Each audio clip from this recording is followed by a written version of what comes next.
it has reduced, it has changed the way of life for everybody in this planet. It's not only in the Philippines. Ang masakit lang sa akin is that now that they need desperately the help of the manpower of other countries, and in a jiffy, they are given the necessary traveling documents.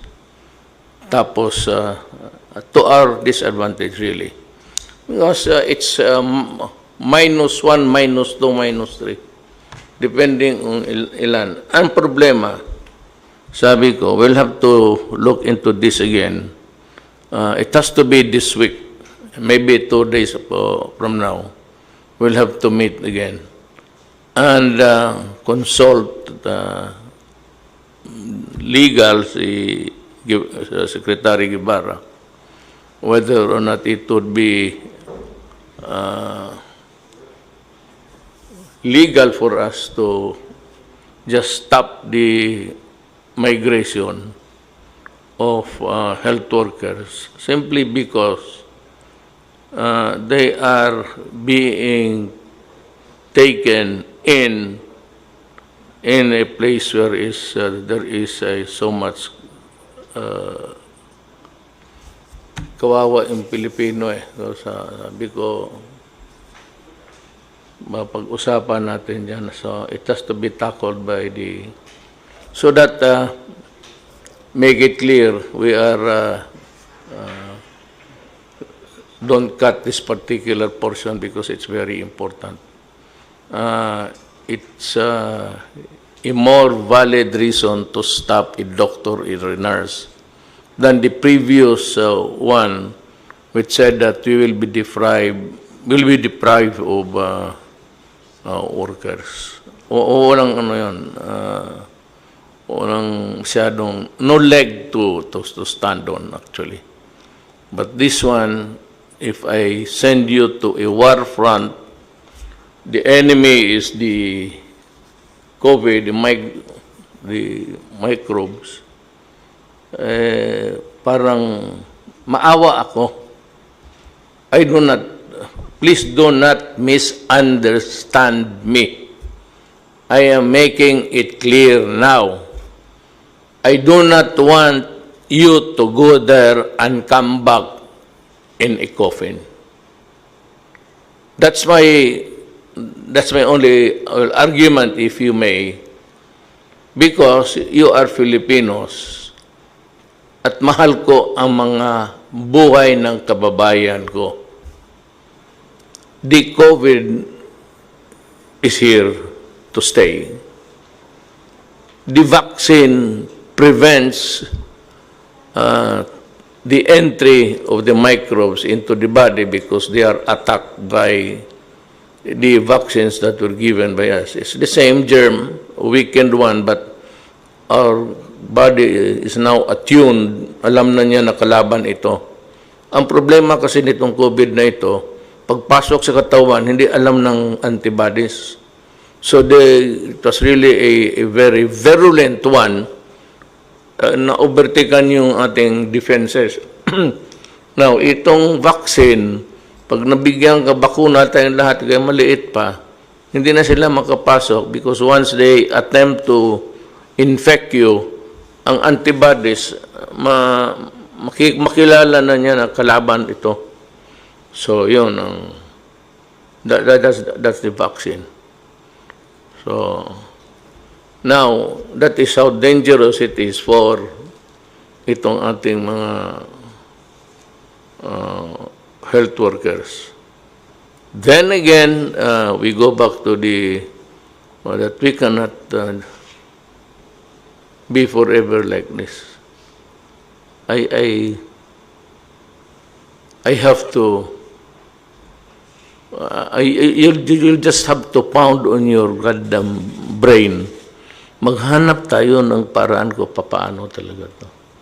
Whether we transport people or workers in buses provided by companies, sanitized, and wearing masks, importante po whether or not there is really a medication or a medicine for COVID, it is still here trying to, naghihintay lang yan kung sinong masakyan yan.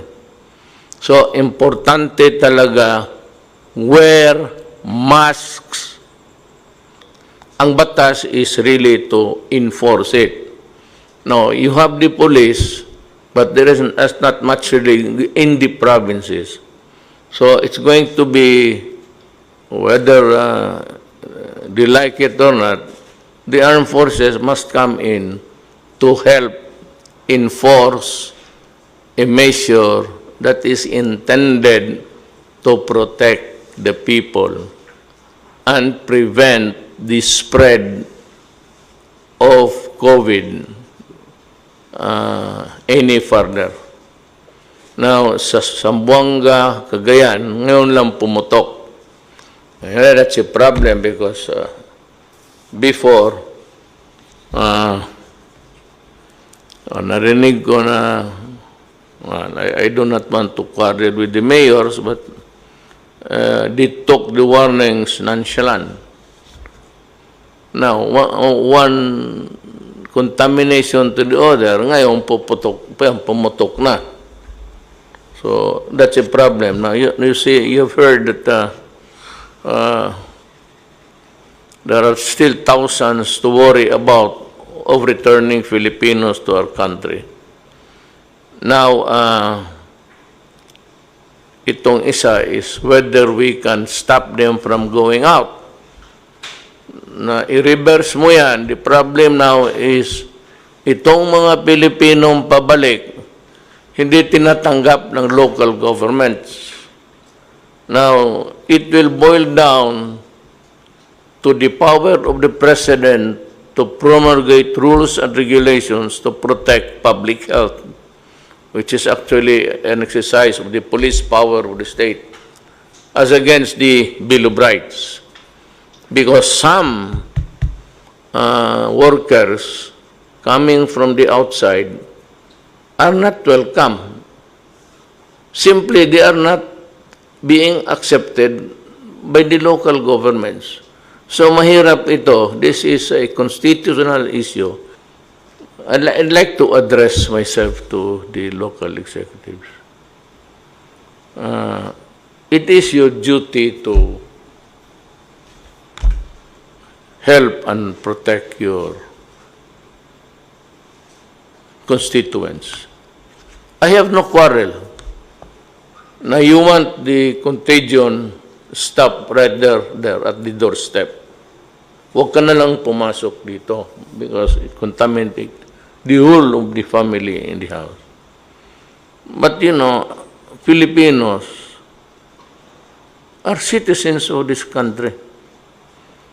And whether we like it or not, they have this constitutional right to travel and to travel abroad and to come home after working there. This cannot just be just by wave of the hand. So we have to study this. We'll have to spend again. We will have to gather them in a place. Or yung mga hindi nagamit, doon na muna sila, and then we can make provisions for the food and everything. Rather than just leave them there stranded. If they have the money in their pockets, I'm sure that was intended as a saving for the family. At mauubos yung pera na yan. At they would go home with their pockets empty. We do not want that to happen.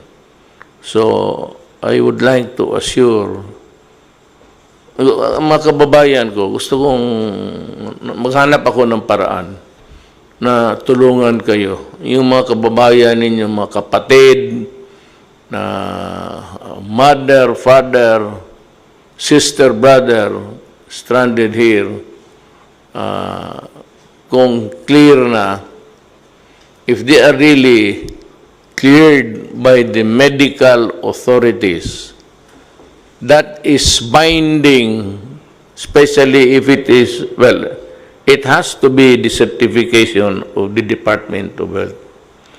If the Department of Health, your department, Secretary Doge, would certify that she has undergone the test not only against the presence of antibodies, but the virus itself, that she is virus-free, then we have to make arrangement that they can go home.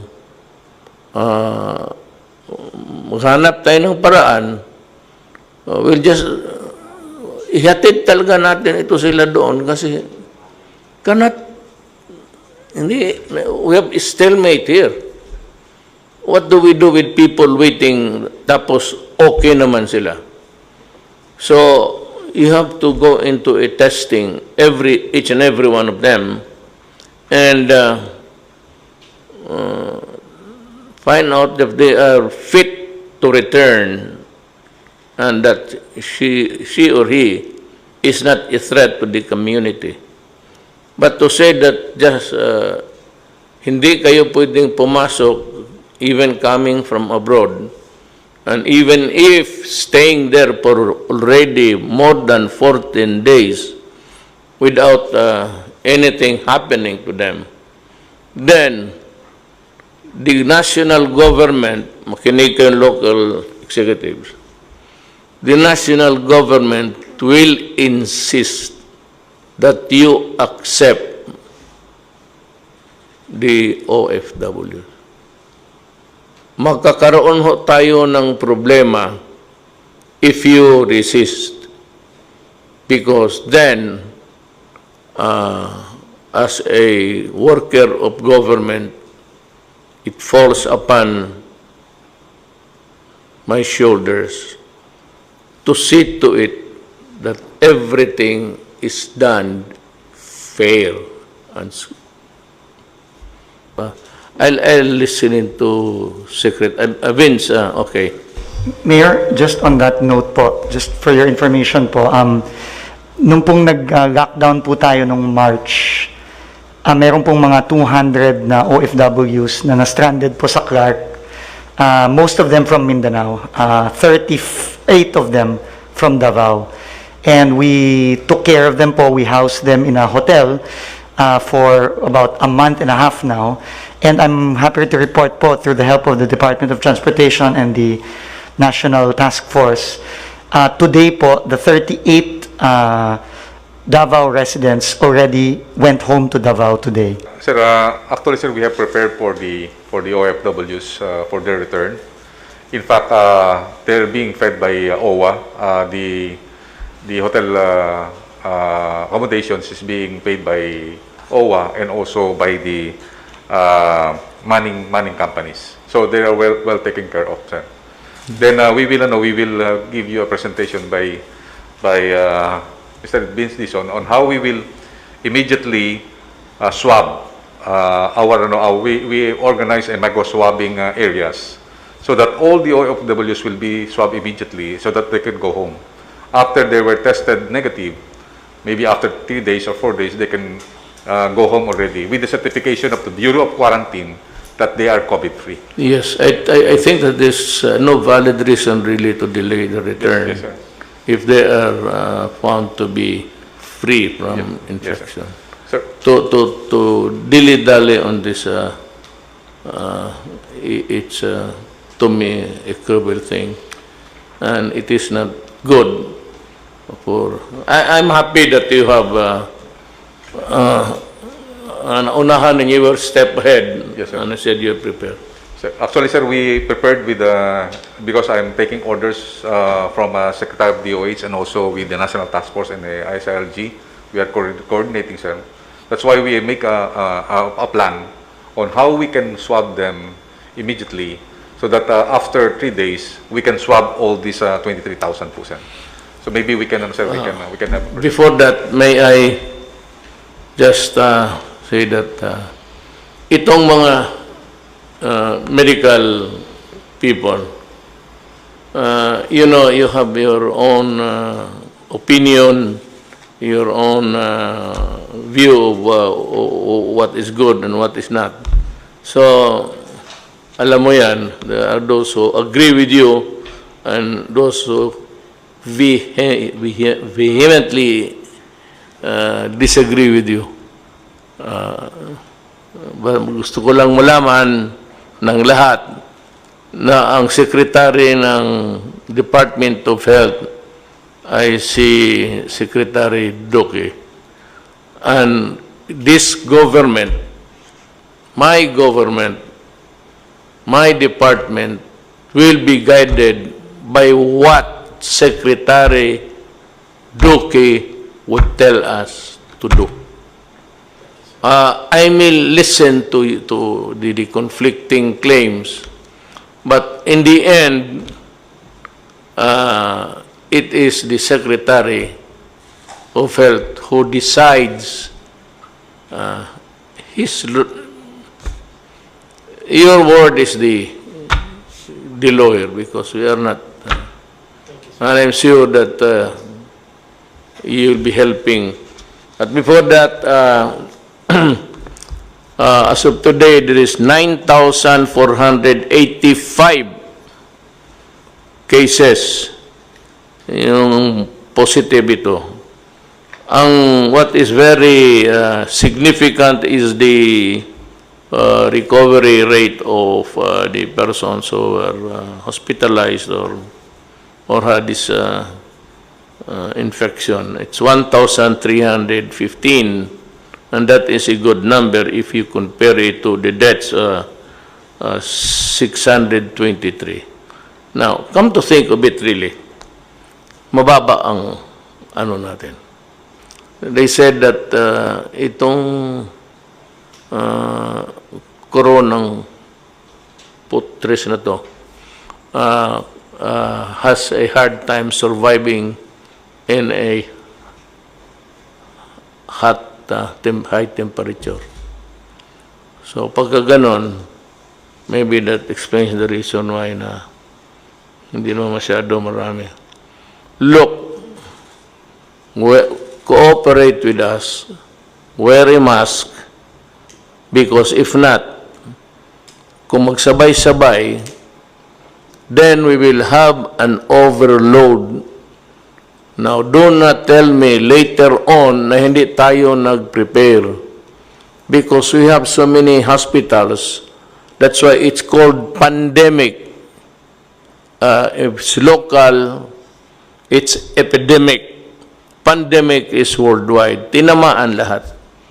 So, just cooperate, because wala naman kami hangarin dito para pahirapan kayo. As a matter of fact, we are really trying to figure out how we can ease up the miseries that has been imposed on us. I just wanted to start po, with the permission of Secretary Duque and Secretary Galvez, with a quote from the WHO, no? And I think it's very important for us to understand how important testing is in this battle against COVID-19. And I just want to read the highlighted part. You cannot fight a fire blindfolded, and we cannot stop this pandemic if we don't know who is infected. There is a simple message for all countries, and that message from the WHO is to test, test, test. Sabi nga po ni General Galvez, kumbaga sa gera po, kailangan i-unmask natin yung kalaban, no? Kasi kung hindi natin iti-test, hindi po natin alam kung sino po ang nahawaan na nitong kalaban na ito. Ang kalaban po ay yung disease, hindi po yung taong may sakit. Ang kalaban po ay yung sakit itself. But to unmask that, we have to test. So, it also, I think, is very important, especially from a communications point of view, Mayor, that we need to ramp up testing to save lives. And alam niyo naman po, yung mga kababayan natin, marami sa kanila, higit na nakararami sa kanila, ganito po silang mamuhay, no? Dikit-dikit sa bahay, wala naman pong ability to self-isolate. So, kailangan po talaga i-test natin ang mga kababayan natin para po mahiwalay natin ang mga may sakit dun sa hindi may sakit. At protektahan po natin yung further spread ng COVID-19. And as you said earlier, Mr. President po, hirap na po ang mga kababayan natin, hirap na po ang ekonomiya, kaya the only way, and this is just drawing from the global examples, sa New Zealand po, nakawala po sila sa lockdown simply because they moved swiftly, they tested widely, and they relied heavily on good science. And I think we are guided by Secretary Duque and his team on the science part. What the challenge now is really how do we ramp up our testing to the levels in which we can be comfortable enough to start easing the restrictions, because we know that if we have the testing capacity, mabilis po tayong makakatest, mabilis po nating ma-identify kung sino ang may sakit, at dahil dun po mabilis natin silang ma-isolate at mapipigilan ng pag-surge ng infection sa community. So, the first critical issue po with respect to testing is the laboratory testing. Ito po yung sinasabi po kanina ni Secretary Duque na matagal na talaga niyang tinutulak na mag-ramp up po tayo ng lab testing, yung pong tinatawag na RT-PCR. This is really the most effective way of testing for COVID-19. So, just to give us an idea, in February of 2020, we had 3 laboratories. Now we have 20 laboratories. Luzon, Visayas, Mindanao na po yan. Our goal, Mayor, is to build 58 more, or to accredit and operate 58 more laboratories para po by May 30, in less than a month from now, we will have 78 laboratories all over the country, strategically located in areas that can really address the future surges in the communities all over the country. Right now po, there are about 58 already in the advanced stages of accreditation. And that is really what we need to do po. We need to speed up, and Secretary Duque emphasized this po, we need to speed up the accreditation of these labs in order for them to begin operation within the month of May. As an example po, no, this is really not meant to either pat our backs or also at the same time belittle us. But if we look at Vietnam, Mr. President, Mayor po, no, Vietnam po, in January of 2020, had 3 labs. 3 po ang laboratories nila. Ngayon po, they now have 112 laboratories. No, and this is, I think, we can draw from the experience of Vietnam and all other countries like Korea and Germany, those that have tested very, very swiftly and very broadly. Kasi ito po talaga ang way. Once na we have enough testing capacity, sabi nga po ni Secretary Duque at ni Secretary Galvez, mas magiging kampante po tayo na mag-ease ng restriction. So, tests per day, we look at the best countries in the world. Germany is ahead, 120,000 tests per day. No, very, very aggressive po. And talaga pong gumastos sila ng katodo-todo dito. No? This is not cheap. ART-PCR test ranges anywhere between, I think, 2,000 to, for the private labs, I think it goes up to above 5,000. No, it's not cheap. But it is absolutely necessary po. We need to really invest in the testing capacity. Also because we know that a vaccine is not forthcoming soon. After detecting, testing, and tracing, we need po to isolate. Kaya po nung kaka-appoint lang po ni Secretary Galvez, as Chief Implementer, tinawagan po niya si Secretary Villar and myself para po bilisan ang pagtatayo ng mga mega quarantine facilities.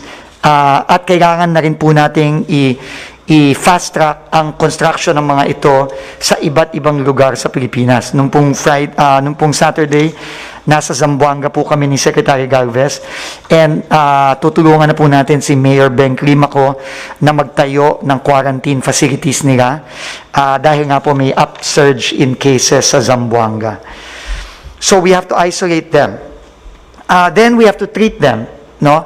Yung isolation po and treatment, they go hand in hand because we want to make sure that our hospitals do not get too congested. Under the efforts po of the DOH and the IATF, nagtayo po tayo ng mga mega swabbing centers. Dahil po hindi lang lab, Mayor, ang ating challenge, no? Kasi po, kahit na po tayo may lab, kung wala naman pong specimen na itetest yung lab, hindi po natin matetest ang ating mga kababayan.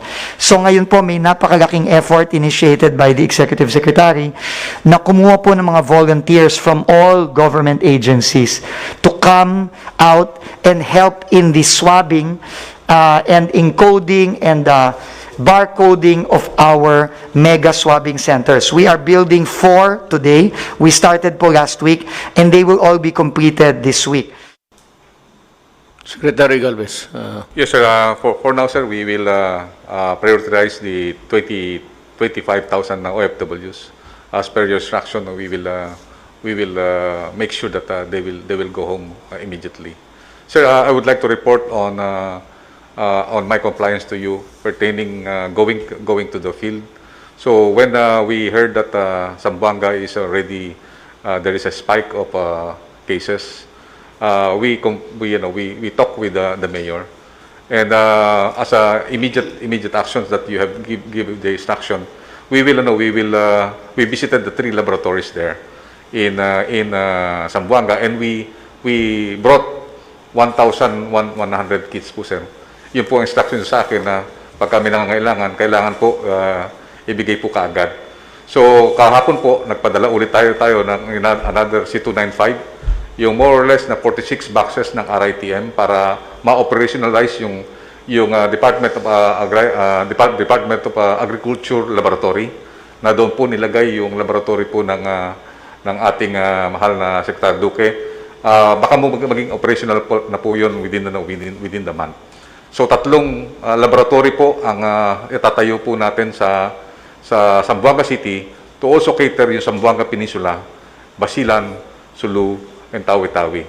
Sinabi ko po kay Mayor na kailangan po pangalagaan niya rin po yung Bangsamoro dahil kasi yung kanya pong location, isa po ang melting pot ng BARM sa Region 9. And he accepted our and he want to convey her thanks to you, sir, for acting immediately during the time that they need, because they text me and they said please help us. So immediately the Secretary of National Defense ordered me to proceed to Zamboanga City, sir. Sir, complied, sir, with your instructions, sir. And our PPE 200,000 will be brought to Davao as per your instruction also. It will be our main depot, so that all the supplies be needed by Mindanao will be taken from Davao, sir. I'd like to thank everybody, beginning from Secretary Duque, Secretary Andio, Secretary Galvez, ay ang ating workhorse talaga dito. Well, I know that overwork kayong lahat, especially hurried masyado yung Secretary Duque, but that is the price of public service. You are crucified, you are lahat na criticized severely, but in the end, when you retire or even for the day, you sleep, and if you think that what you did for the country, medyo kumpante ka na.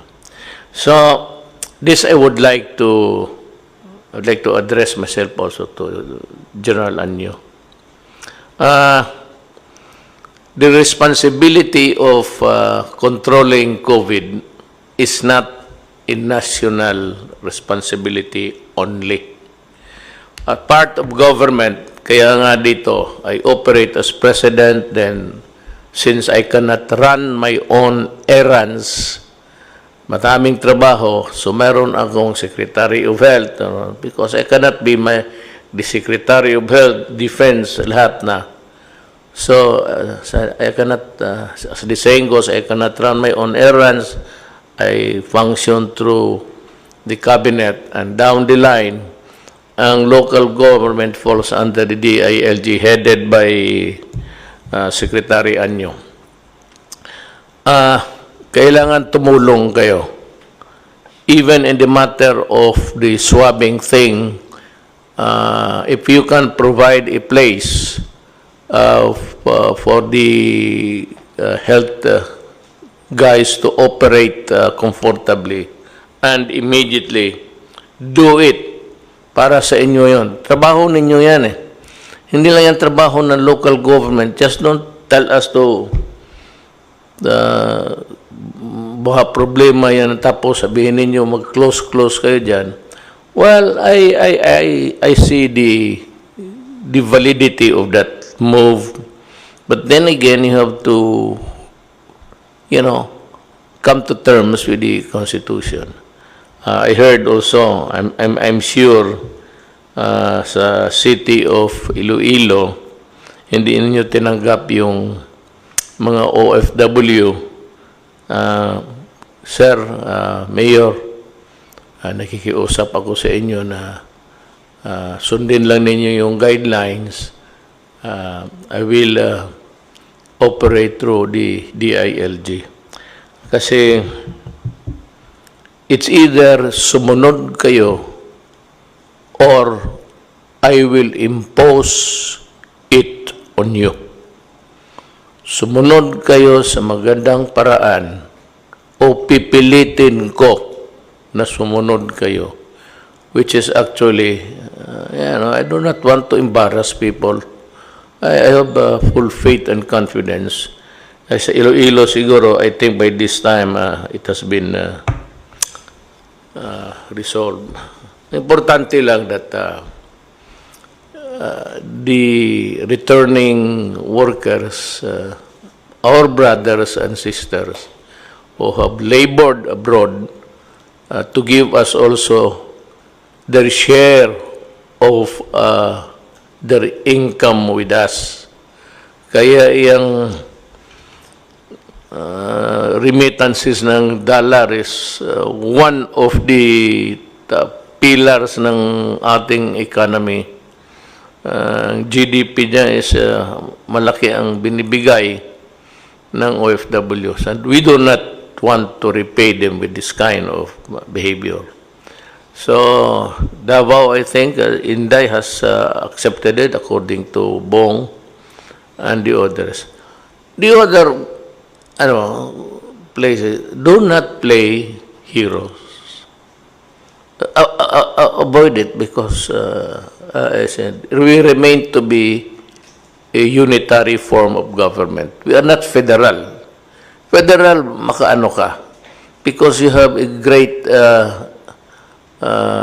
thing about local autonomy in its purest form. Ang Pilipinas, hindi po. It's presidential type and being controlled by the national government, lalo na itong mga ganito. I do not have to lecture. I just want to remind people also listening na ganun ho ang ating patakaran. Now, yung baka sakali, itong mga lalabas, observe in the meantime, please kindly observe the mask and the distance rule. Yung medyo malayo ka na. Huwag kayong magdikit-dikit because yung nga sabi nila the easiest way to transmit is to be kissing each other.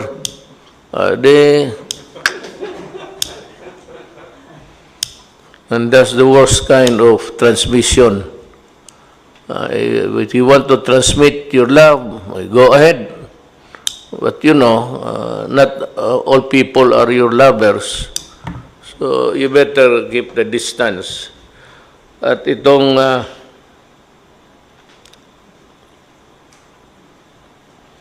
yung mga big business, let me tell you something. Meron tayong mga problema noon, which was really part of governance, and which I hope you'd understand that it was really part of my sworn duty as an employee of the government who heads the executive department. Words were mainly mine, but if you just can't forget it for the moment, I'd like to thank you from the bottom of my heart for helping us, provide the necessities of the moment. We can, I can promise you that I'll be nice, and if you want to see me, we can talk. And naubos na ho yung pagkasuplado ko kasi dahil sa the COVID, if you can find in your heart to forgive me, because if you do not, then I will ask, and if you do not want to forgive me, I will undercut you. I'll go direct to God. God, ayaw ako patawaran itong si, magyaw naman ako. So, itong pinakamahuli, I'd like to, again, it did involve pero be careful because, again, the NPAs are around. Now, there is no longer hope for further talks with season. So, itong tracing, ito bang positive ka tapos nakausap mo o na-embrace mo o naghalikan kayo tapos naghiwalay na kayo? It's the tracing iti-trace namin yung tao, sino ang mga kausap mo sa mga araw na to. Kailan ka nagkaroon ng chills, fever. So from that time, we reckon that you have been infected already, and so we begin to trace the people whom you have contact with, talk with, because easily the virus, especially if it's baski mag-usap lang, delikado ang hangin. So itong tracing would trabaho talaga ito ng mga barangay and the police. But gusto kong anuhin ang police, kaya lang times are not really normal. Talagang papatayin kayo ng NPA pag makita kayo because they want your firearms. Alam mo, mainit masyado yung M16 pati M14. I know that. They're itching to get it from you. That is why be careful kayong mga sundalo ko, pati mga pulis. Ngayon na, huwag kayong magkumpiyansa. Do not be too confident about it. Pati yung istasyon na nire-raid. They will kill you. And I'm telling you, kill them also. Kaya lang, hindi ko kayo mautosan mag-tracing. Sana madali, may sakyan. Kaya lang delikado. So, dito na ako sa local government, sa mga mayors. Secretary Anyu would provide the guidelines of how you can help us. We are not asking you. We are requesting you to help us. Kasi hindi talaga kaya ng national government lang. Without the local executives patay, we will crumble. So, your toil is as good as mine. Nasabay-sabay tayo. And meron dito na ano,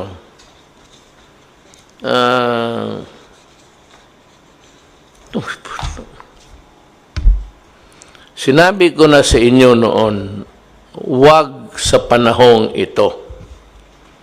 Merong mga, wala akong ayab, basta local government employees, lahat naman tayo workers diretsuhin natin, local government workers. I do not want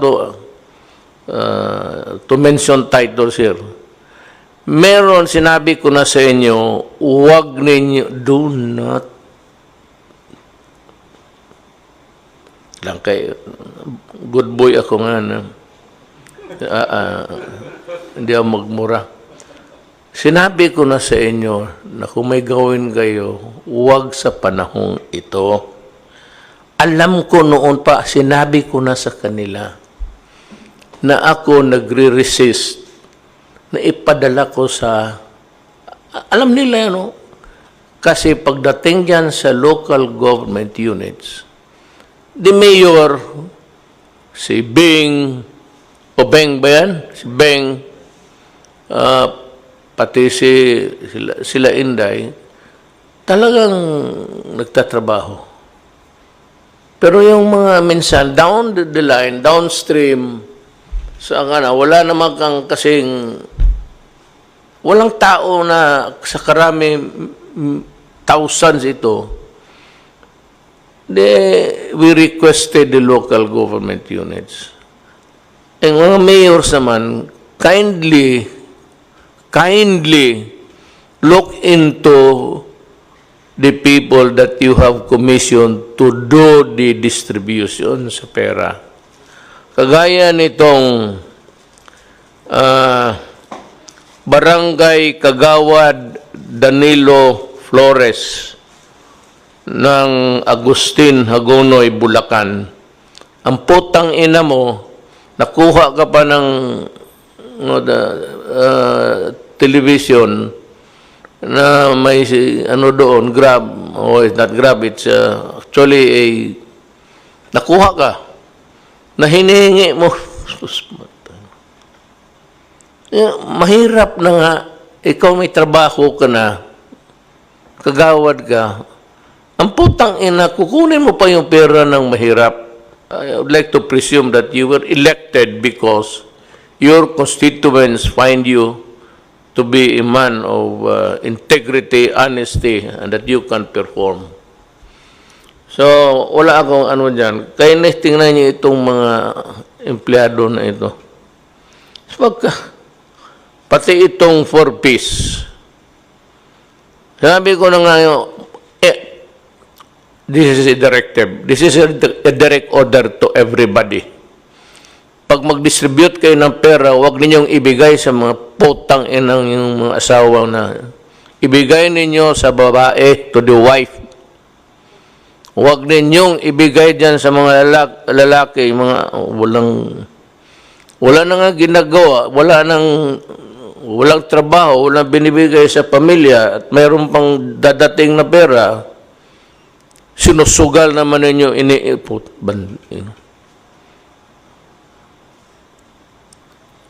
Kung ako ang mayor, maabutan mo.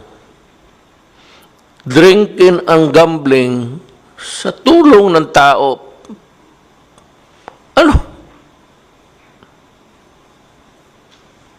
Masabihin mo, hindi na mabigyan. That is also unfair. You know why? Kakaramihan itong mga gagong to, hindi naman naniniwala sa... They don't really care about the family. So, kung sabihin mo na hindi mo nabigyan, paano yung mga bata pati anak? So, I'm sure Secretary Anyo can provide a mechanism of how to do it. Either we give you the supplies, the amount that you are going to receive. We can always give you the equal value of what you should be receiving. Pagkain na lang. Kasi yung ibigay mo, baka itong mga wala ng trabaho, ibigay mo naman sa asawa yung pera, maglasing doon sa labas, tapos pagbalik, inutil na nga ang putang ina niya, magbubugin pa ang asawa. Wala namang ibang mabugbog. Bakit hindi ka magbugbog ng... Hanap ka ng pulis dyan, no? Batukan mo ang ulo para makita mo. Itong mga to, marami yan. They are plenty. Kaya mga Pilipino, pag malasing, wala nang binibigay sa pamilya, nang bugbog pa ng pamilya, bata pati. Mga kababayan ko, I hope that I have enlightened you about what we are doing. Lahat ito, wala. Itong lahat discussion ito, COVID, tapos to protect and save the Filipino. That is all there is to it. Maraming salamat po. Inatasan po ako ng ating Pangulo na inanunsyo na sa kagustuhan po ng ating Pangulo na matigil yung pangungurakot pagdating po sa SAP at iba pang ayuda ng gobyerno na ginawa po ni Kagawad Danilo Flores ng Hagonoy, Bulacan. Siya po ay magbibigay ng pabuya ng 30,000 pesos sa lahat po na magre-report ng mga local officials na kumakana o kinukurakot ang mga ayuda para po sa mga mahihirap. Tumawag lang po kayo sa 8888. Siyempre po, kung gusto nyo ng ayuda, mag-iiwan kayo ng pangalan at telephone number. At pag napatunayan po yung inyong reklamo sa korupsyon laban sa mga lokal na opisyales na kinukurakot yung mga ayuda na pinamimigay ng gobyerno, 30,000 pesos po ang pabuya na ibibigay ng ating presidente sa inyo. Alinsunod po ito sa zero tolerance na ating presidente laban sa korupsyon, lalo-lalo na po doon sa mga kumakana at kumukurakot ng ayuda para sa mga mahihirap.